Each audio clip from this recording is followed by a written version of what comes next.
जय हिंद दोस्तों। आप सभी का हमारे चैनल क्राइम की आहट में स्वागत है।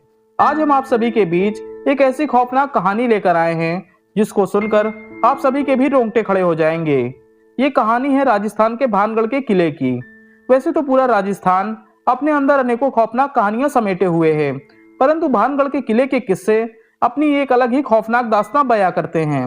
वैसे तो भानगढ़ के किस्से पूरी दुनिया में मशहूर है, पर भानगढ़ किले के किस्से भारत के सबसे भूतिया किस्सों में गिने जाते हैं। आज भानगढ़ अपने भूतिया किस्सों के लिए ही जाना जाता है। भानगढ़ की दहशत से लोग इतना खौफ खाए रहते हैं कि यहाँ दिन में भी जाने से लोग कतराते हैं। भानगढ़ किला भारत की सबसे भूतिया व श्रापित जगहों में से एक है। जब कभी भी भारत में भूतिया किस्सों का जिक्र किया जाता है तो सबसे पहला नाम भानगढ़ किले का लिया जाता है। यह किला राजस्थान के अलवर जिले में बना हुआ है।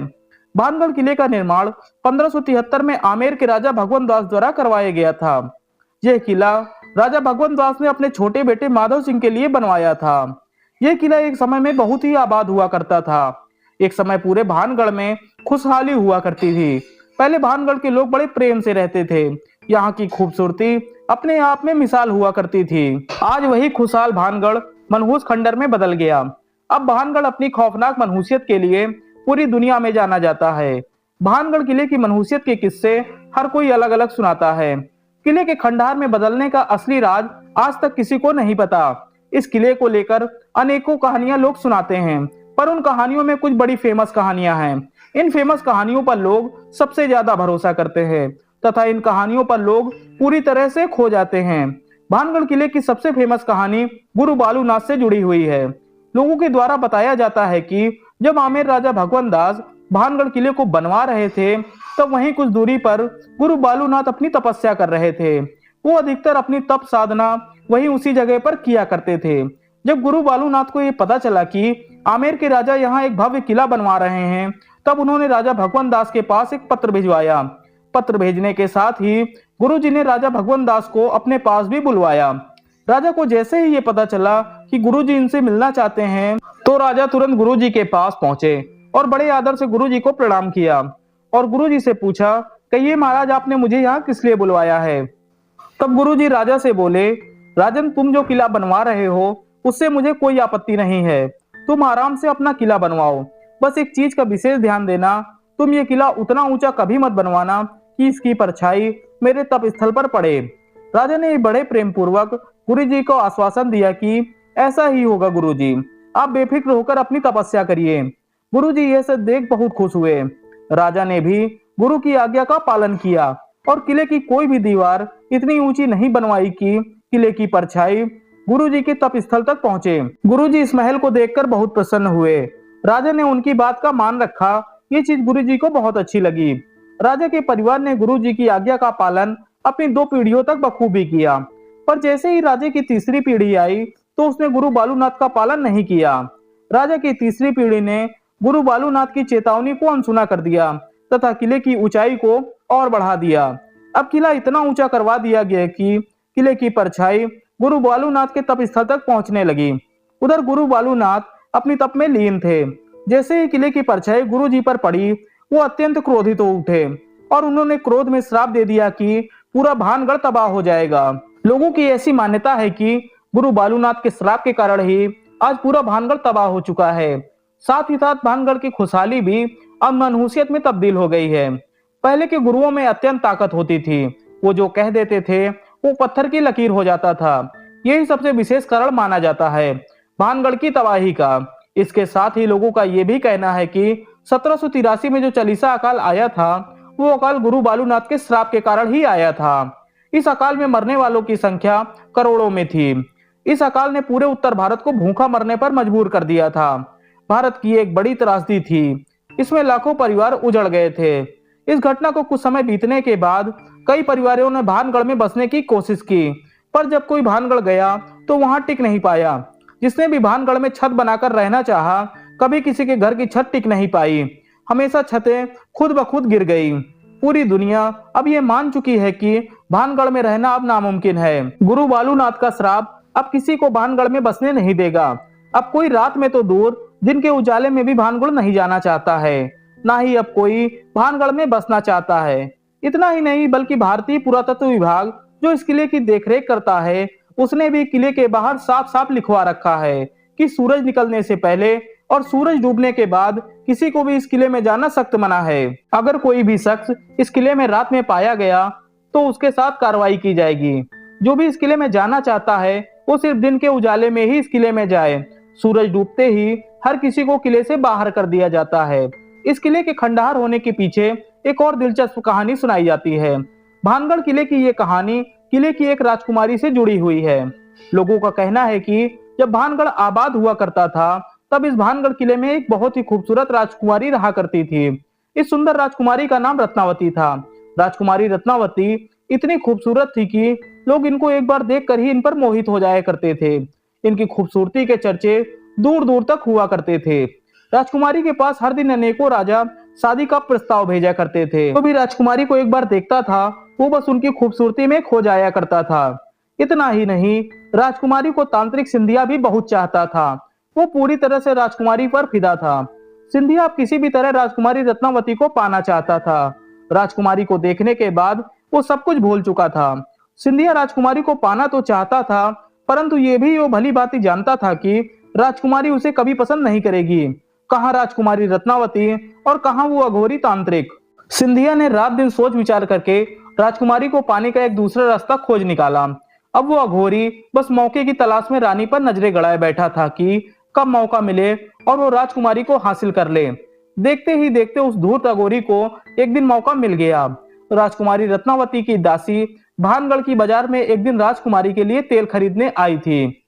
जब दासी राजकुमारी के लिए तेल खरीद कर वापस महल की तरफ जा रही थी तभी वो अघोरी तांत्रिक दासी के पास आकर उसे अपनी बातों में उलझा लिया। दासी बेचारी उसकी बातों में आ गई और उसने मौके का फायदा उठाकर तुरंत दासी के तेल में काला जादू कर दिया। क्योंकि वो तंत्र विद्या में पूरी तरह से माहिर था, उसने अपनी तंत्र विद्या का पूरा फायदा उठाया। दासी जब तेल लेकर रानी के पास पहुंची तो जैसे ही रानी ने उस तेल को देखा, रानी को तेल देखते ही शक हुआ, इस तेल में कुछ तो गड़बड़ है। रानी ने तुरंत दासी से पूछा कि ये तेल तुम कहां से लाई हो? जब तुम ये तेल ला रही थी तब तुम्हें कोई मिला था क्या? रानी के पूछते ही दासी ने बताया कि ये तेल बाजार से लाई हूँ। तेल लेकर जब मैं आ रही थी तब मुझे तांत्रिक सिंधिया रास्ते में मिला था। इतना सुनते ही रानी सब कुछ समझ गई क्योंकि रानी एक सिद्ध महिला थी, वो भी तंत्र मंत्र में भली भांति माहिर थी। रानी ने तेल की बोतल उठाई और पास रखे पत्थर पर पटक दी। सारा तेल उसी पत्थर पर गिर गया। वो धूर्त तांत्रिक ने तेल पर काला जादू किया था। जो भी उस तेल को लगाता वो अघोरी के बस में हो जाता और सब कुछ छोड़ छाड़ कर उस अघोरी के पास चला जाता। राजकुमारी तेल देखते ही समझ गई थी, इसलिए वो बच गई। राजकुमारी ने जिस पत्थर पर तेल फेंका था वो पत्थर अब पूरी तरह उस काले जादू का शिकार हो चुका था। सारा काला जादू अब पूरी तरह उस पत्थर पर समा चुका था। काले जादू के कारण अब वो पत्थर खुद ब खुद तांत्रिक सिंधिया की ओर बढ़ने लगा। जब उस पत्थर को तांत्रिक ने अपनी ओर आते देखा तो वो समझ गया कि क्यों ये पत्थर राजकुमारी की जगह उसकी ओर आ रहा है। अब उसके पास बिल्कुल भी समय नहीं बचा था कि वो कुछ करे। देखते देखते वो पत्थर तांत्रिक की छाती में रख गया। एक तो भारी भरकम पत्थर, दूसरा उस पर काले जादू का प्रभाव होने के कारण तांत्रिक जिंदा नहीं बच पाया। मरते समय उस अघोरी तांत्रिक ने श्राप दिया कि रत्नावती सहित पूरे भानगढ़ के लोग मारे जाएंगे। सभी लोगों की आत्माएं हमेशा इस भानगढ़ के किले में भटकती रहेंगी। इस श्राप को देखकर तांत्रिक सिंधिया तो मर गया। तांत्रिक सिंधिया के मरने के बाद भानगढ़ तथा उसके करीबी राज अजबगढ़ का भयंकर युद्ध हुआ था। इस युद्ध में पूरा भानगढ़ तबाह हो गया था। इस युद्ध में पूरे भानगढ़ के लोग मारे जाते हैं। इतिहास में इन दोनों राज्यों के बीच हुए युद्ध का कोई जिक्र नहीं है, पर यहाँ के लोग इस कहानी को भी भानगढ़ के खंडहर होने की वजह बताते हैं। लोगों का कहना है इस युद्ध के बाद भानगढ़ का किला कभी आबाद नहीं हुआ। समय बीतने के साथ साथ भानगढ़ पूरी तरह से मनहूस किले में बदल गया। आज ये किला भूतों का किला कहलाता है।